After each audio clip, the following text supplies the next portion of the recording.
ke dalam ketakjuban kepada karakter Kristus yang sangat jarang dibukakan di dalam gereja Tuhan, dan yang sedikit sekali mendapatkan porsi di dalam setiap kehidupan kami bicarakan. Dan hari ini Tuhan, kami sungguh menikmati pada minggu-minggu sebelumnya kami sudah mengenal Engkau di dalam sedekah yang betul-betul tersembunyi yang terlihat dan hanya Engkau yang melihat.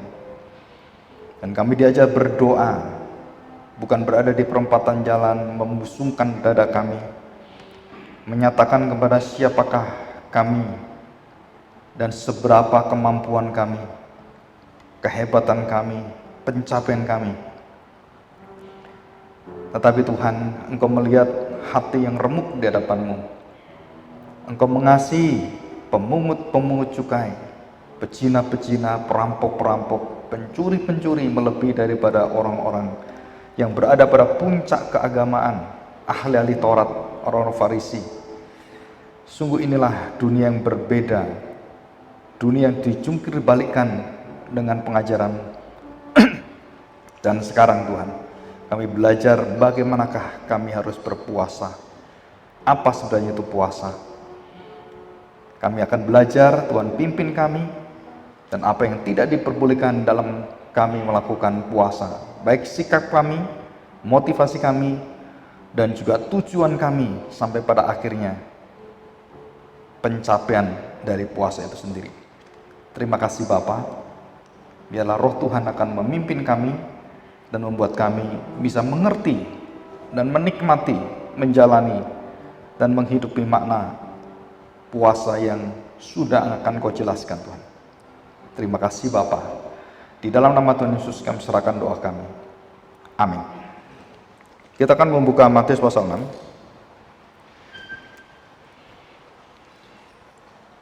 Ya, doa Bapak kami kita lewati ya, karena itu seri doa Bapak kami secara khusus.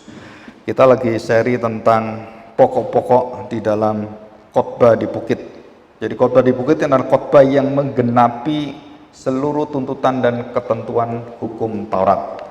Jadi tujuannya adalah menyatakan bahwa Taurat itu sudah genap, Taurat itu sudah disempurnakan, dan Taurat itu sudah tidak perlu lagi ditambah-tambahi. Dan Kristuslah kesempurnaan dari Taurat. Jadi Taurat disempurnakan dengan kasih, dan kasih itu adalah Kristus sendiri. Kita akan membuka Matius pasal 6 ayat yang ke-16 dengan tema hal berpuasa, tentang berpuasa. Saudara, kita sambil belajar, nanti kita akan belajar ketelitian dalam firman Tuhan, dan kita membaca sekaligus kita diajar untuk membaca dengan teologi yang benar, membaca dengan sistem dan pengertian yang benar. Dan kita harus juga teliti untuk mengerti ini, ya.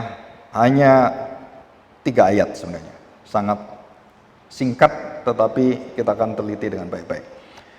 Ayat yang ke-16, dan apabila, jadi ini satu kondisi ya, apabila kamu berpuasa, dilarang oleh Tuhan, janganlah muram mukamu seperti orang munafik.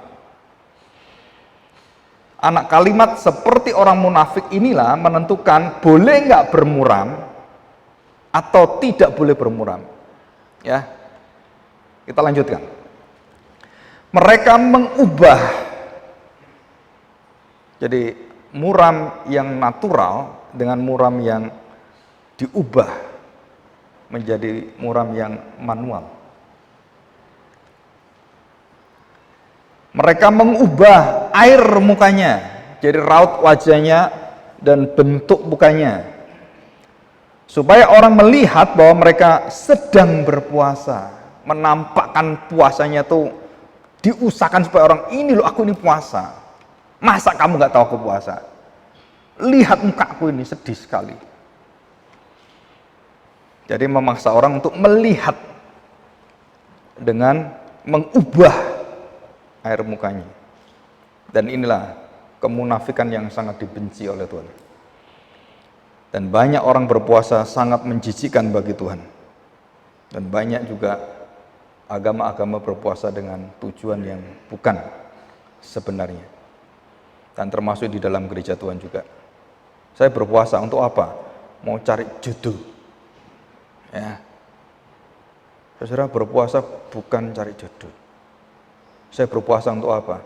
Supaya Tuhan menjawab persoalan saya. Saudara, ini motivasi yang sudah rusaknya luar biasa. Saya berpuasa supaya saya sembuh.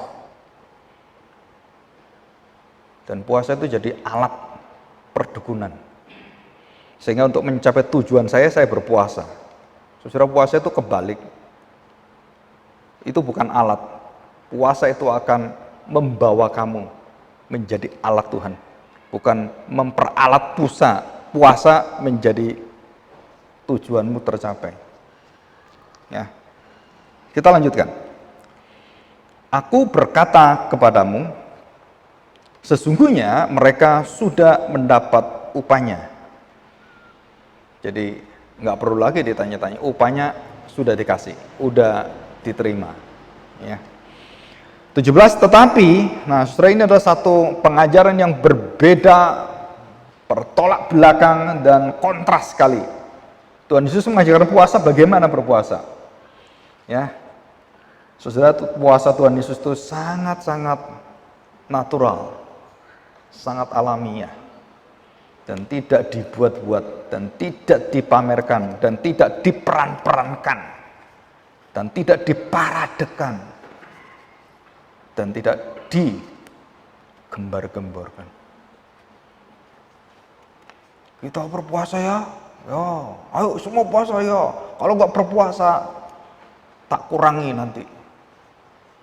Sekolah minggu pernah ngadakan puasa, dan kalau satu hari nggak berpuasa, kamu nggak dapat tas nanti waktu Natalan.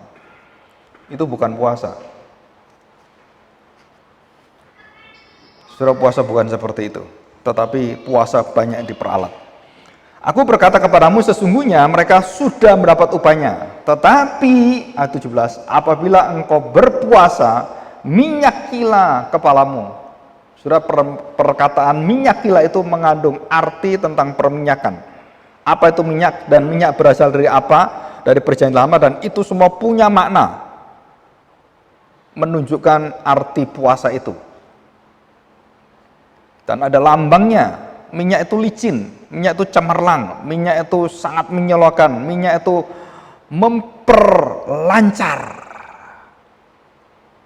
Dan kita yang buntu, yang sering membuntu kehendak Tuhan, nah berpuasa itu adalah supaya kamu, dosamu dibuang oleh Tuhan, egoismu dibuang oleh Tuhan, supaya memperlancar kehendak Tuhan terjadi dalam hidupmu.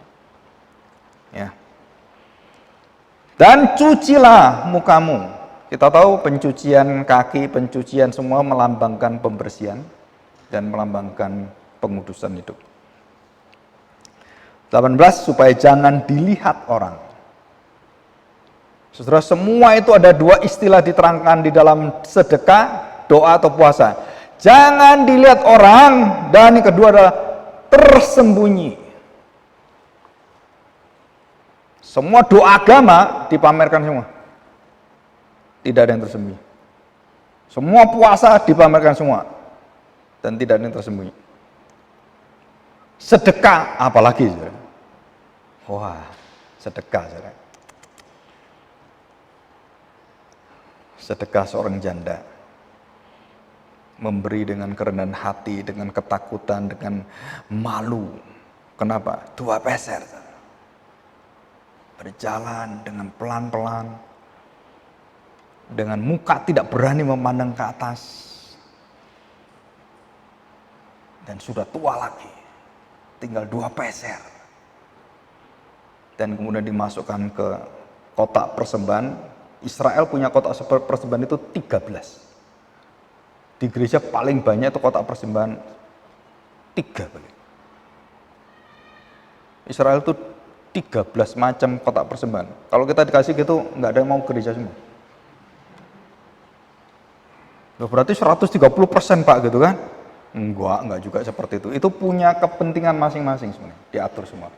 Ya. Nah, saudara kalau mau tertarik, sekolah Alkitab. Nah, saudara perhatikan, jadi ada prinsip dua yang Tuhan Yesus katakan, tetapi kalau kamu berpuasa minyakilah, cucilah, supaya tujuannya apa? Jangan dilihat orang bahwa engkau sedang berpuasa. Tadi supaya orang tahu kamu puasa, ini supaya orang tidak tahu kamu puasa. Kok bertolak belakang? Saudara, bahkan yang tidak puasa pun dimana-mana, saya puasa jangan jualan.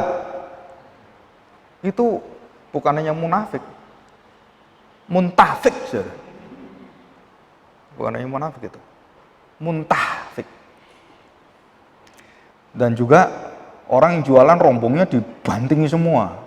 Wah, bukan hanya muntafik itu, saudara. Lebih dari itu lagi. Dan kalau nggak jualan, dibunuh lagi. Waduh, serem juga, saudara. Kalau kau jualan kamu, pada waktu kami puasa tak penggal kepalamu. Serem juga ini ya. Kamu ibadah, kami puasa, tak bakar gerejamu. Saudara, betul-betul kita lihat agama yang sangat jauh dari yang Tuhan inginkan. Agama yang penuh dengan kepalsuan dan kejijikan sebenarnya. Ya, ada di depan kita. Di situ. Ya. Perhatikan supaya jangan dilihat oleh orang bahwa engkau sedang berpuasa, melainkan hanya doa itu tertujuannya untuk siapa? Saudara, kita diajar sini sedekah, doa dan puasa ditujukan kepada siapa? Bapa surgawi. Selama ini kita sedekah tujuan ke siapa? Gereja. Betul kan? Orang miskin. Sedekah, doa, dan puasa tertuju kepada Bapa surgamu yang melihat. Hanya Bapamu yang melihat yang ada di tempat tersembunyi. Jadi tempat sembunyi itu bukan berarti jumput-jumput gitu, bukan. Artinya adalah private, personal relationship. Private yang super private. Jadi kita hanya dengan Tuhan. Face to face, coram Deo. Di situ. Ya, melainkan hanya oleh Bapamu yang ada di tempat tersembunyi. Maka Bapamu yang melihat yang tersembunyi. Kalau dipamerkan, nggak terlihat. Nggak kenal kamu. Siapa kamu? Tapi yang rendah hati, yang tersembunyi, aku lihat kamu luar biasa.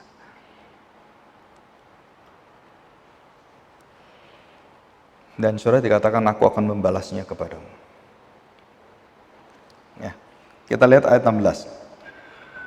Saudara, bermuram dalam hal berpuasa, boleh tidak? Nggak dilarang. Orang berpuasa semua pasti muram. Nggak ada tenaganya, nggak ada makan, nggak ada minyak, mungkin nggak minum juga gitu ya. Dan mukanya pasti cahayanya beda. Dengan orang normal gitu kan beda, saudara. Bermuram tidak berdosa dan tidak munafik.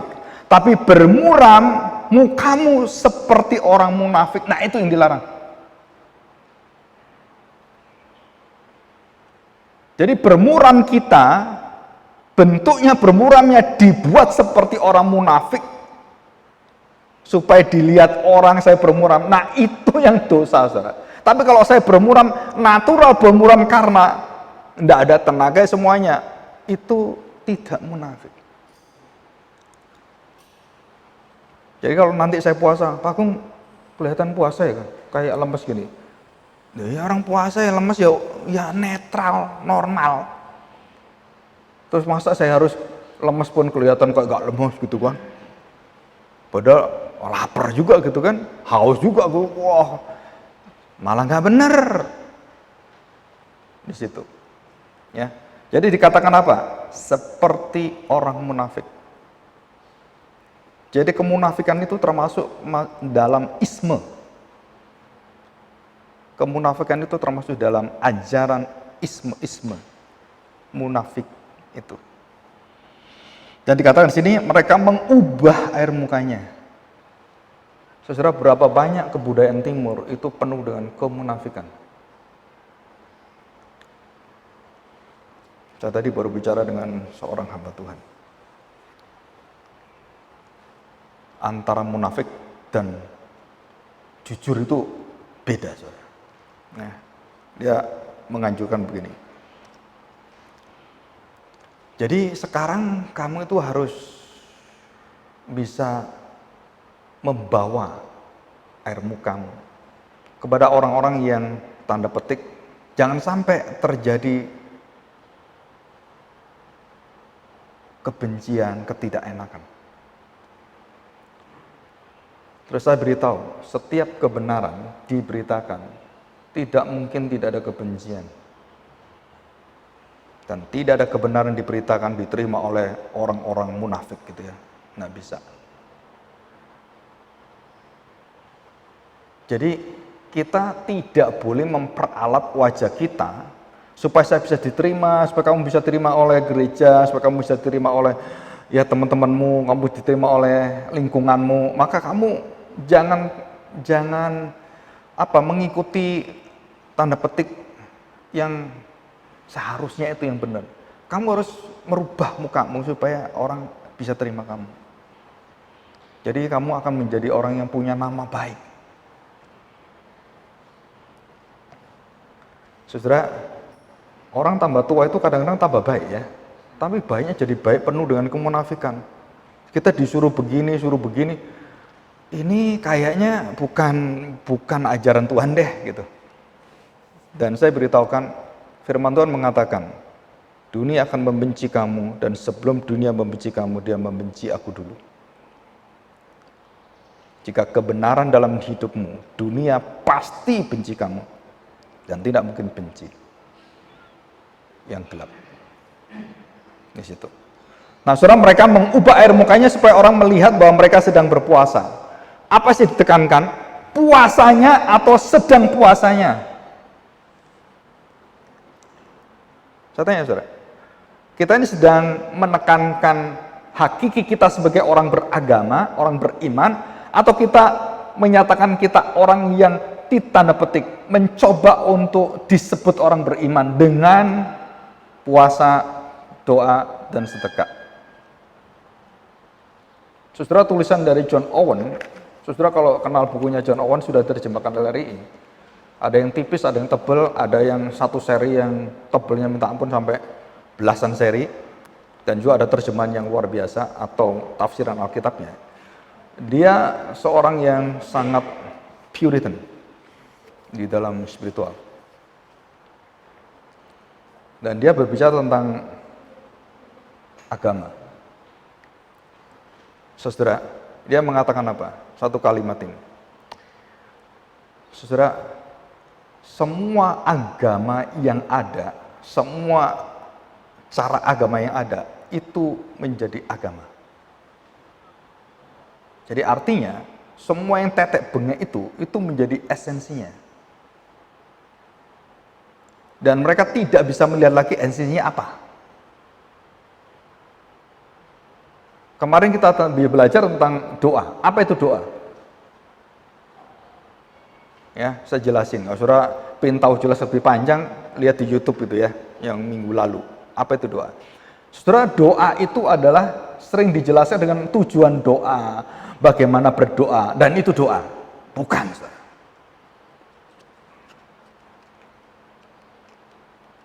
Banyak orang Islam mengatakan doa itu adalah nafas.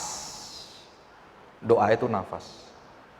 Jadi seperti kita bernafas. Jadi kalau kamu nggak berdoa, nggak bernafas, saya tanya, doa berapa kali, Pak? Sehari ingat 2 kali. Mati, Pak, berarti kamu. Udah 2 kali, Pak. Wah, saya berdoa, Pak, 12 kali sehari. Jam berapa? Setiap 2 jam, 24 jam. Saya berdoa. Terus jam yang lain doa nggak? Nggak. Mati kamu tetap. Surah Alkitab mengatakan berdoa di dalam roh dan kebenaran. Bukan berdoa 2 jam.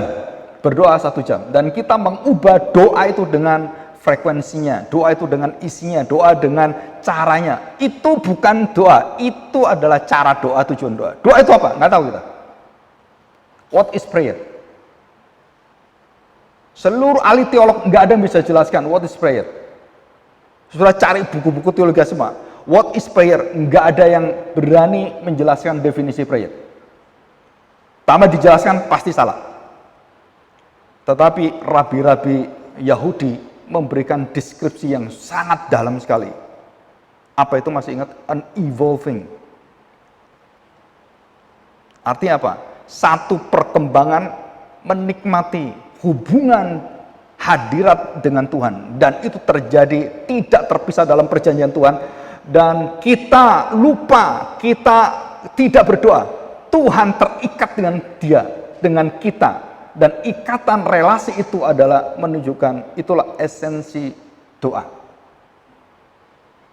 Dan itu rabi-rabi tahu semua. Tapi gereja nggak tahu.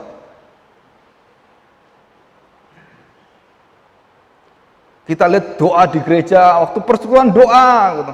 Doa, ya doa apa? Doa itu harus ada lututnya, kalau nggak lutut nggak berdoa. Sampai ada gereja berdoa itu berlutut di kursi semua.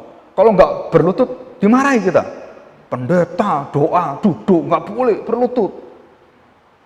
Loh, yang buat itu siapa, sir?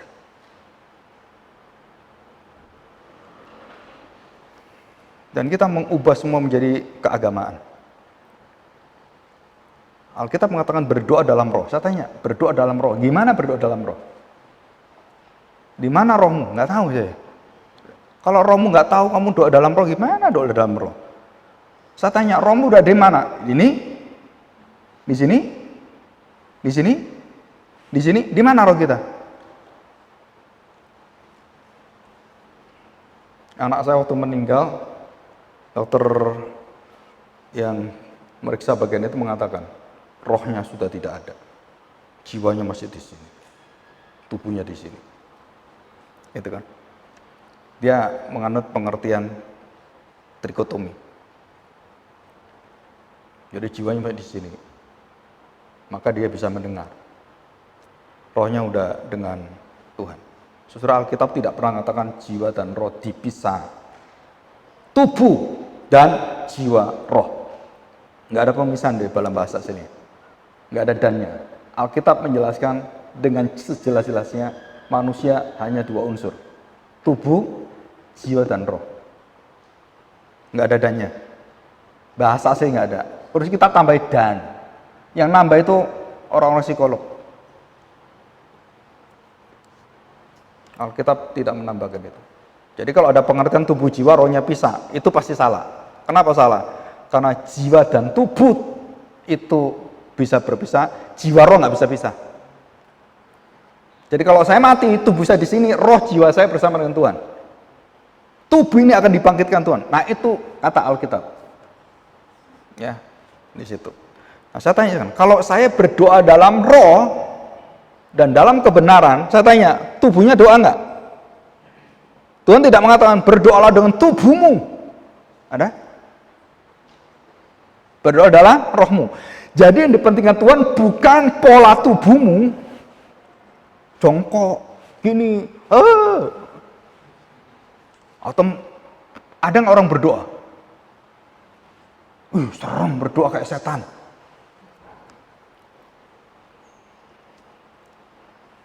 Sama dengan puasa. Nah, puasa itu apa sebenarnya? Sesuai kita belajar puasa yang dilakukan Tuhan Yesus. Ya, ini nggak punya waktu panjang kita. Tuhan Yesus berpuasa, betul kan? Berapa hari? 40 hari, 40 malam. Itu bukan istilah tepat jam 0 40 hari, 40 malam. Pas gitu. Itu istilah kegenapan 40 hari 40 malam. Jadi bukan menunjukkan eksak waktunya. Itu kebudayaan menghitung orang Yunani, orang Ibrani. Jadi kita harus hati-hati. Orang Ibrani punya pemikiran dengan kita, pola pikir itu beda semua. Jadi kalau baca Alkitab, saudara harus belajar pola pikir Ibrani. Kalau Yunani, belajar pola pikir Ibrani dan Yunani. Baru bisa ngerti dengan benar. Kalau enggak, salah semua. Nah, tubuh tidak dipentingkan bagaimana caranya, bagaimana semuanya, dan Alkitab tidak menjelaskan bahwa ada satu aturan tubuhnya harus demikian, matanya harus tertutup, kamu harus berlutut, enggak. Tapi ekspresi yang diberikan dalam Alkitab, orang yang menyembah Tuhan itu menunjukkan satu sikap yang ke depan dan dia rendah hati dan dia tunduk. Nah, itu sikap yang natural. Tapi apakah sikap itu harus seperti itu? Enggak. Karena tidak dikatakan berdoa dalam tubuhmu. Enggak. Berdoa dalam roh dan kebenaran. Nah, saudara, kita selalu berdoa. Jam berapa kamu berdoa? Di mana kamu berdoa? Dengan siapa kamu berdoa? Nah, berdoa dalam roh adalah rohmu dengan roh Tuhan itu terkunci, terikat, dan tidak bisa lepas sepanjang hidupmu. Jadi, saya berpuasa, maka puasa saya itu adalah saya mengikatkan diri di dalam seluruh puasa saya. Saya melepaskan keinginan-keinginan secara duniawi yang tidak melancarkan kehendak Allah. Saya harus berani untuk lepaskan, apapun dilepaskan. Dan yang paling tercinta pun harus dilepaskan, yang paling terindah pun harus dilepaskan, yang paling kamu kasih pun harus dilepaskan. Dan Tuhan minta dalam hidup kita, satu persatu akan diambil semua yang kamu cintai, kamu kasih, termasuk Jessica. Dan dia punya hak untuk itu. Pemilik manusia adalah Allah. Bukan istri, bukan suami, bukan anak. Pemilik dunia ini siapa? Hah? Kamu? Matimu setengah mati. Mati nggak bisa, kenapa? Pengen makan bakmi. Nah, mati-mati dia. Seluruh hidup yang ada dalam diri kita sampai nyawa kita, saudara, itu harus dilepaskan. Dan Tuhan katakan, hari ini berikan pada saya, hari ini lepaskan, hari ini bebaskan. Saudara harus mau. Dan itu arti puasa. Minyakilah. Raja Daud kalau menang perang, dia ambil minyak. Dan dia kemudian, bukan mendem ya, zaman dulu kan ada mendem. Mendem, ada lagunya kan enak itu kan. Oh, sekarang anak-anak sekarang nggak tahu itu mendem. Taunya BTS aja. Itu minyak gini kan, saudara, kenapa diminyaki? Dan minyaknya tuh grease. Grease itu, saudara, licin sekali. Bahkan katanya mendem itu, lalat kena rambutnya ada mendemnya, jatuh dia. Hebat ya. Saking licinnya itu loh, kena mendem, lalat itu nggak bisa hinggap. Kepreset dia. Jadi saudara, arti meminyaki dan mencuci muka, saudara meluruskan hati dan kemudian meminta Tuhan melancarkan dan menyinarkan sinarnya supaya dalam hidupmu bukan kehendakmu tetapi kehendak Tuhan. Dalam hidupmu bukan keinginanmu tapi keinginan Tuhan. Dan itu akan melancarkan apa? Dosa-dosamu dan yang menghambat semuanya dibersihkan oleh Tuhan. Seperti kita menahan makan dalam hidup kita. Kebutuhan yang paling dasar dalam hidup kita. Dan kemudian kita mencuci muka kita sehingga kita menjadi orang yang jelas, orang yang cerah, orang yang segar, dan menjadi refresh, disegarkan oleh Tuhan. Jadi puasa itu, saudara, memperlancar kehendak Tuhan, dan di dalam raut wajahmu kamu akan menjadi segar dalam rohmu. Saya masih ingat Daud menangis 7 hari 7 malam.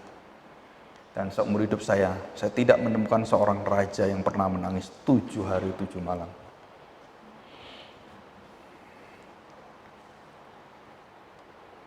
Dan waktu anak saya masuk IGD,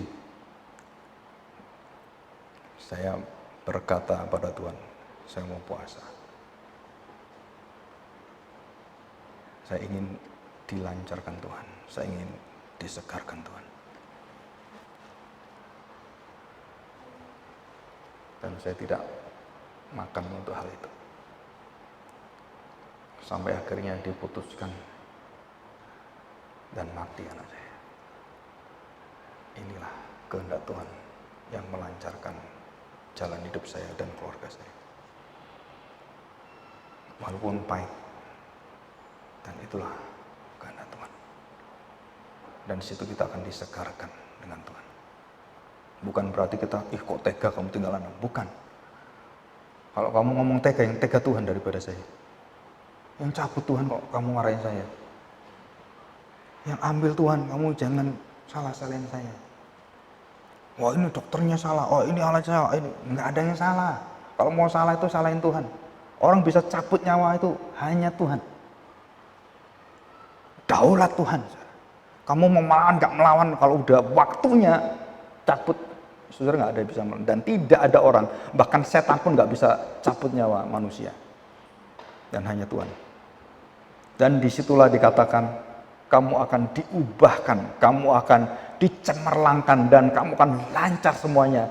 Dan Daud waktu menang perang, kemudian dia ambil minyak dan meminyaki minyaknya, dan cahaya fajar itu, dia setelah berdoa cahaya fajar itu kena ke mukanya, muka Daud itu berkilau-kilau karena minyak itu, saudara.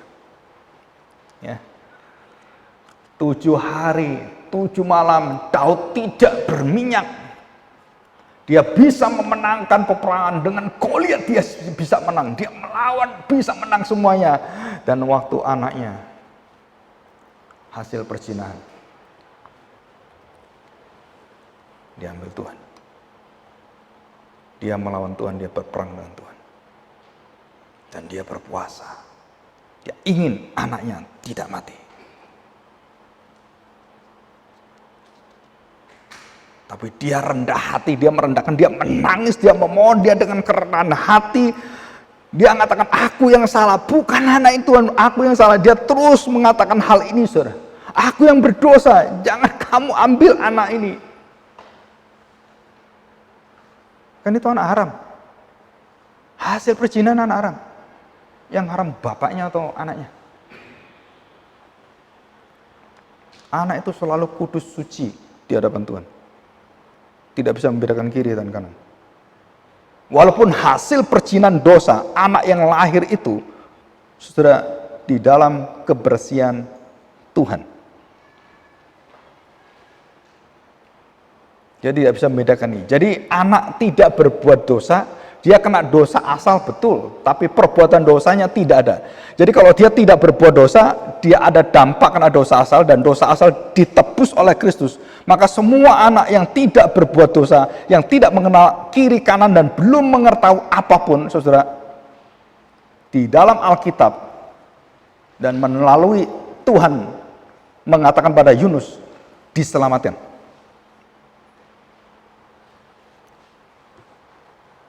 Dan kita tidak bisa memastikan itu diselamatkan, tetapi di Alkitab jelas ada indikasi itu.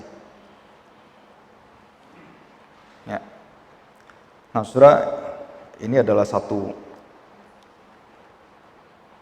hati yang sungguh-sungguh berpuasa. Jadi Daud berpuasa 7 hari, 7 malam. Dan seluruh istananya ikut Daud. Dan dia memohon dengan sangat supaya anaknya tidak diambil. Dan Tuhan sudah katakan, sudah ditetapkan 7 hari, 7 hari. Tuhan tetapkan 70 tahun kamu dibuang, 70 tahun dibuang. Tidak akan kamu bisa mengubah. 400 tahun keturunanmu, Abraham akan diperbudak, 400 tahun diperbudak, dan tidak bisa dikurang. Mau doa, mau puasa, mau apapun, nggak akan berkurang. Jadi ketetapan Allah dengan doa, puasa, sedekah, tidak akan bisa mengubah ketetapan Allah. Dalam Alkitab jelas itu. Jadi Daud ingin mengubah kehendak Allah. Kan banyak orang mengatakan doa mengubah segala sesuatu, doa mengubah kehendak Allah. Ngawur kamu. Teologi dari mana itu? Doa mengubah kehendak Allah. Yang diubah kehendakmu bukan kehendak Allah. Nah, saudara, apa yang terjadi dengan Daud? Dan pada waktu sudah 7 hari 7 malam, anak itu dicabut Tuhan dan dikembalikan pada pangkuan Bapa surga, dan anak itu masuk surga. Pasti masuk surga, ya. Kenapa saya katakan demikian? Karena Daud berkata, kamu nggak mungkin datang lagi ke sini, tapi aku akan datang ke tempatmu di surga. Dan itu jelas di Alkitab.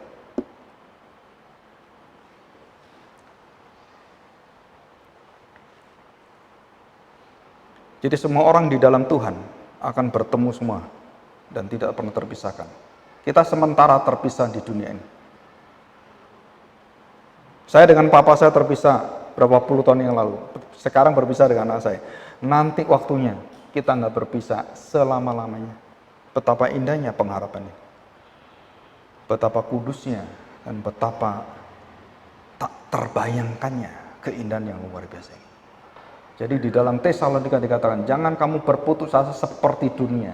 Karena orang-orang percaya akan disatukan oleh Tuhan. Ya. Oke, kita lihat rahasia yang terakhir. Ayat 18. Saudara, perkataan dikatakan jangan dilihat orang kalau engkau berpuasa. Dan dikatakan hanya Bapamu yang ada di tempat tersembunyi. Maka Bapamu yang melihat yang tersembunyi akan membalasnya kepadamu. Jadi segala sesuatu yang tersembunyi dibalas Tuhan. Diupah Tuhan. Tapi yang tidak tersembunyi tidak diupah Tuhan. Sudah ada upahnya. Dan upah semua itu ada di dunia ini. Tuhan upahnya di surga, kamu upahnya di dunia ini. Jadi semua kegiatan agama kita itu upahnya kamu disenangi orang, wah kamu khotbahmu bagus ya Pak, luar biasa, doamu indah, selesai kamu. Dan tidak pernah masuk surga dipuji enggak? Tuhan katakan, siapa puji kamu? Kenal aja enggak kamu? Pergi. Bagaimana saya supaya dikenal Tuhan, dilihat Tuhan? Berdoalah di tempat tersembunyi dan jangan sekali-sekali memakai kemunafikan.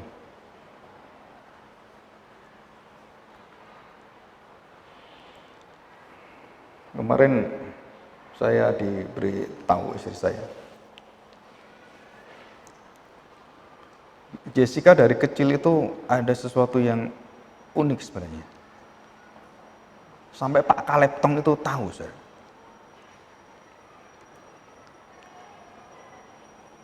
Kita pernah retreat bersama-sama di Bali dengan hamba-hamba Tuhan. Dan terjadi satu kejadian, semu Dorothy Tong itu terjatuh dan ada sedikit luka, ada berdarah. Dan waktu anak saya nggak tahu umur berapa, itu saya lupa. 4 tahun atau berapa. Anak saya tuh lari-lari, nggak tahu kemana. Saudara cari hand sanitizer. Dan tidak ngomong ABC, dia datang dan dia obati kaki semua. Dan Pak Kaleb lihat itu, dilihatin terus. Dan kemudian datang ke saya. Dan dia beritahu begini, anakmu harusnya jadi hamba Tuhan. Kamu doakan dia. Hatinya sangat baik. Dan banyak pengalaman seperti itu, saudara. Dan kemudian ada temannya yang, teman saya juga ada di mana ini? Siapa ini? Ateja ya. Dia kerja di sana, kepala bagian mesin-mesin, dia permesinan gitu ya. Dan namanya Pak Martin, orangnya tinggi gitu ya. Kecelakaan, saudara. Dan atau bagaimana itu mobil sedannya itu separuh itu hilang, kena truk. Dan dia kena kepalanya, mati langsung. Saudara, anak saya tuh bikin satu, nggak tahu ya, seperti kayak kalung gitu, bikin sendiri terus dikasih kata-kata di situ.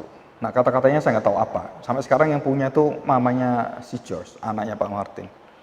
Karena waktu anak saya mendengarkan papanya temannya meninggal, dia menyediakan, kemudian dia bikin. Kita nggak pernah tahu, kita baru tahu setelah puluhan tahun, baru tahu sekarang. Dan itu mengubahkan hati mamanya yang begitu sedih. Dan begitu dia buka dan lihat kata-kata itu, dia langsung terhibur dan dia bangkit dari keterpurukannya. Makanya si Josh itu, dia datang ke sini, nggak tahu dari Jakarta, nggak tahu saya. Begitu dengar dia datang. Jadi ada hal-hal yang ditanamkan di situ oleh Tuhan. Dan saya bersyukur dia sudah berada dengan Tuhan. Dan saya berusaha seperti Daud. Dan waktu anaknya dipanggil oleh Tuhan dan diangkat, saudara, apa yang terjadi dengan raut muka Daud? Apakah dia berpura? Dia nangis, Tuhan, kok mati akhirnya? Saudara tahu Daud dianggap seperti orang gila. Dia minyaki rambutnya, kepalanya, dan dia ganti, dia mandi seger. Dan dia bersuka cita 7 hari 7 malam. Dan seluruh istana yang suruh bersuka cita, semua bingung. 7 hari 7 malam sedih, nangis. Sekarang kita suruh sukacita, suruh pesta. Wah. Saya tanya, apa tujuan puasa? Tuhan Yesus berpuasa juga sama, 40 hari 40 malam. Apa tujuan puasa? Dan dibawa oleh Roh Kudus. Saudara, di dalam perjanjian lama, seluruh puasa ada satu kata yang menjadi kunci, kerendahan hati. Saudara cek semua istilah puasa. Dan di situ ada kerendahan hati. Dan yang kedua adalah bagaimana semua orang harus bertanggung jawab untuk mengembalikan semua pada jalur kehendak Allah. Dan apa yang menghalangi, bunuh semuanya. Apakah itu perkawinan campur, binasakan orangnya. Dan itu puasa, efek-efek dan akibat semuanya. Yang tidak sesuai dengan firman Tuhan, minta Tuhan supaya cabut semuanya. Segala hal yang menghalangi kehendak Tuhan. Kamu berpuasa bukan supaya mujizatnya datang, bukan.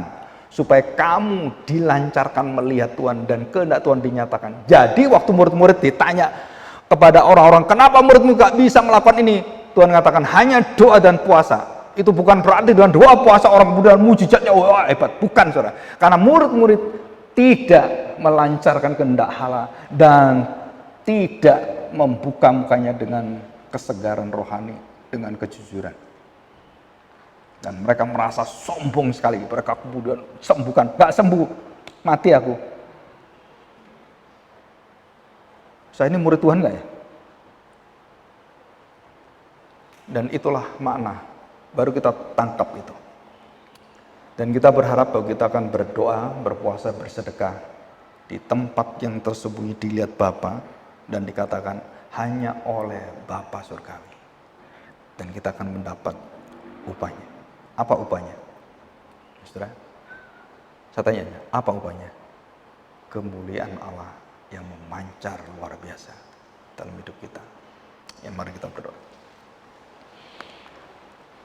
Segala kemuliaan dan hormat dan segala keindahan dan kebaikan yang Tuhan berikan pada kami, seringkali kami tidak bisa melihatnya. Seringkali egois kami, keinginan kami memburamkan Tuhan. Kadang Tuhan meminta kami untuk berdoa, berpuasa, bukan memaksakan kehendak kami, tetapi kamilah yang melihat dengan jelas, supaya semua yang menghalangi kehendak-Mu dan melalui perminyakan dan pencucian kami dibersihkan, kami melihat jalan Tuhan, kami bisa berdamai dengan Tuhan, kami serasi dengan Tuhan, seiring dengan kehendak-Mu. Dan disitulah Tuhan, kami bangkit dari segala keterpurukan kami. Kami bangkit dari segala kegagalan kami. Dan Engkau yang akan membawa kami dalam hidup, di dalam kemenangan, di dalam perminyakan Tuhan, di dalam pengurapan Tuhan. Dan bukan kami Tuhan, bukan kami. Benar-benar hadirat-Mu, hubungan kami dengan Engkau dan janji-Mu yang sangat indah itu akan terus menuntun kami. Di dalam roh kami berdoa. Dan tidak terpisahkan hubungan kami dengan Tuhan. Dan kebenaran-Mu lah yang terus menuntun kami, supaya kami semakin melihat wajah Kristus yang cemerlang, yang mulia. Terima kasih Bapa. Kami serahkan hati kami dan Engkau bentuklah kami. Semoga kami memiliki seluruh cara ibadah yang berkenan pada Tuhan. Tidak pura-pura, tidak dilihat orang, tetapi yang sungguh tulus, terbuka di hadapan Tuhan, terintegrasi dalam seluruh iman kami, dan sungguh-sungguh Tuhan yang melihatnya di tempat yang tersembunyi secara pribadi Tuhan. Terima kasih Tuhan, dalam segala hormat dan kerendahan hati kami serahkan hati kami, Tuhan bentuk kami. Di dalam nama Tuhan Yesus kami serahkan doa kami ini. Amin. Jadi kembali